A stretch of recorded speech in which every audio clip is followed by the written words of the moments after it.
বিনায়ক বন্দ্যোপাধ্যায়।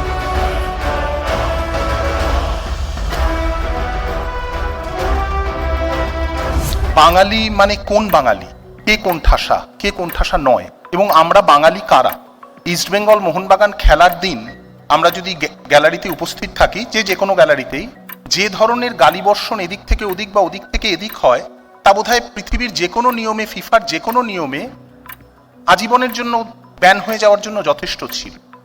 কিন্তু আমরা নিজেরা নিজেদের এই জায়গায় টেনে নামাতে প্রস্তুত।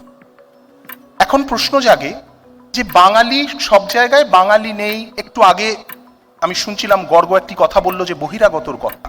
এখন প্রশ্ন হচ্ছে বহিরাগতটা ঠিক কবে থেকে গোনা হবে? কে বহিরাগত? আজকে এখানে যে হিন্দি ভাষায় কথা বলে সে যদি বহিরাগত হয়, তাহলে 100 বছর আগে যে এসেছে সে বহিরাগত, 200 বছর আগে বহিরাগত। এভাবে যদি আমি 1000 বছর পিছিয়ে যাই, তাহলে তো যত বন্দ্যোপাধ্যায়, চট্টোপাধ্যায়, মুখোপাধ্যায় আছে তাদের বলা হবে তারা বহিরাগত, কারণ তারা কনৌজ থেকে এসেছিল, লক্ষণ সেনের দয়া এখানে থাকতে পেরেছিল। তাহলে বহিরাগতটা কবে থেকে গোনা হবে? এই কথাটা ভুলে গেলে চলবে না যে বঙ্গভাষী কোণঠাসা যদি আমি বলি, পাশাপাশি আমরা সবসময় শুনি দিল্লিতে পুজোর সংখ্যা, দুর্গাপুজোর সংখ্যা 500 ছাড়িয়ে গেছে, ব্যাঙ্গালোরে দুর্গাপুজোর সংখ্যা 200 ছাড়িয়ে গেছে, এবং প্রচুর বাংলা নাটক হচ্ছে, প্রচুর বাংলা সাহিত্য সম্মেলন হচ্ছে এই দিল্লি বাংলা সমস্ত জায়গায়, এই ব্যাঙ্গালোর দিল্লি সমস্ত জায়গায়। অতএব সেখানে বাঙালির একটা নতুন করে এস্টাবলিশমেন্ট হচ্ছে। এইবার যে জায়গাটা হয়, আমার মনে হয় যেখানে বাঙালির অসুবিধে, সেটা হচ্ছে আমরা দেখি সংসদেও আলোচনায় দেখি উত্তরপ্রদেশ, বিহারের সাংসদরা নানাবিধ বিষয়ে তারা কিন্তু ভিন্ন মত হন, ভিন্ন ভিন্ন রাজনীতি থেকে আসেন, ভিন্ন মত হন, কোনো অসুবিধে নেই। কিন্তু উত্তরপ্রদেশ বা বিহারের কোনো সাংসদ কিন্তু একবারও বলেন না দলমত নির্বিশেষে যে গঙ্গার থেকে এই যে ক্রমাগত ক্যানেল কেটে জল নিয়ে নেওয়া হচ্ছে এটা খারাপ হচ্ছে, এর ফলে গঙ্গা একদম যখন অববাহিকায় আসছে, যখন আরো মোহনার দিকে আসছে, তাতে গঙ্গার জল কমে যাচ্ছে, এই বিষয়ে কোনো কথা হয় না। কিন্তু আমাদের বাঙালিদের মধ্যে কি এরকম ঐক্যবদ্ধভাবে কোনো কথা কেউ বলতে পারবেন, এরকম আছেন কি? আসি বাঙালি ডাক্তারদের প্রসঙ্গে। আমাদের সবাই কোনো না কোনোভাবে এখন প্রাইভেট হাসপাতালের ওপর নির্ভর, বিশেষ করে এই মধ্যবিত্ত বা উচ্চবিত্ত, তারাও ভাবেন যে আমি একটা প্রাইভেট হাসপাতালে দিতে, তার একটাও বাঙালি মালিয়াখানায় নেই। কিন্তু কোথায় গেল সেই অমলবাবু, কমলবাবুর নার্সিংহোমগুলো? সেই যে ডাক্তারের সঙ্গে মাছের বাজারে দেখা হতো, আমরা কিন্তু সেইগুলো হারিয়ে ফেলেছি। তাদের আমরা হয়তো ফিস কমাতে বলেছি বা সেই সময় মনে করেছি বিরাট বিপ্লব হয়েছে, কিন্তু নার্সিংহোমগুলো সব চলে গেছে কিন্তু অন্যদের হাতে।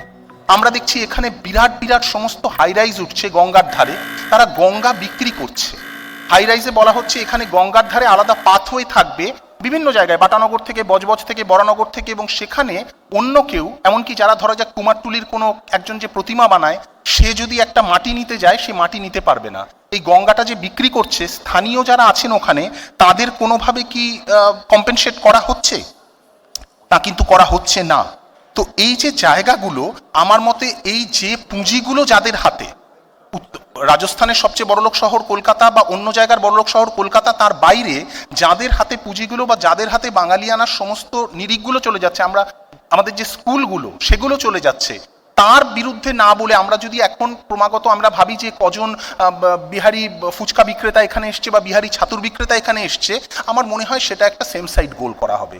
সেখানে পুঁজির বিরুদ্ধে লড়াইটা, যেখানে বাঙালি যদি সেই পুঁজির এখানে লড়াই করতে পারতো, সেটা অনেক বেটার হতো। তো এই জায়গা থেকে আমার মনে হয় যে এটাতে এতটা নিরাশ হওয়ারও কিছু নেই, ঠিক যেমন আবার উদাসীন হওয়ারও কিছু নেই। একটা জায়গায় কলকাতাতে কোথাও কনসেন্ট্রেশন হচ্ছে, কলকাতাতে বাঙালির সংখ্যা কমে যাচ্ছে বা বাঙালি কথা বলছে না, সেটার পাশাপাশি কিন্তু ব্যাঙ্গালোর, দিল্লি বা পুনা অনেক জায়গায় বাঙালির এগুলো বাড়ছেও, এবং কিছু কিছু অভ্যেস সেগুলো তো বাঙালির নেওয়াও উচিত। আমার ব্রাত্যদার একটা প্রবন্ধের কথা মনে পড়ে যাচ্ছে দেশ পত্রিকায়, উনি লিখেছিলেন পুনাতে বা মুম্বাইতে সকাল 10টার সময় নাটকের হল ভর্তি থাকে। আমরা যদি এটা বাংলাতে দেখতে পাই, এটাতে অসুবিধার তো কিছু নেই। এবং আচার্য প্রফুল্লচন্দ্র রায় আমাদের যে বাঙালিকে ব্যবসা করার কথা বলেছিলেন, সেখানে বাঙালির ব্যবসা কি বাঙালি প্রমোট করবে বা বাঙালি তার পাশে এসে দাঁড়াবে? যদি সেটা দাঁড়ায়, আমরা যদি আমাদের পাশের বাড়ির যে ছেলেটি গান গাইছে বা মেয়েটি গান গাইছে বা কেউ তবলা বাজাচ্ছে, তাকে যদি আমরা একটু বলি এবং এই জায়গাটা আজকে যদি বলি, আমার মনে হয় সেটা অনেক আমাদের বাঙালির জন্য নিতে হবে। এবং একবারে ভেঙে পড়ার কিছু নেই, কারণ সত্যজিৎ রায়ের সিনেমাগুলো দেখলেও আমরা দেখতে পাবো কোনো বানশাল বা খেমকা হয়তো অনেক সময় আসছেন প্রযোজক হিসেবে, তাতে বাঙালির সিনেমা বাঙালিরই থাকছে।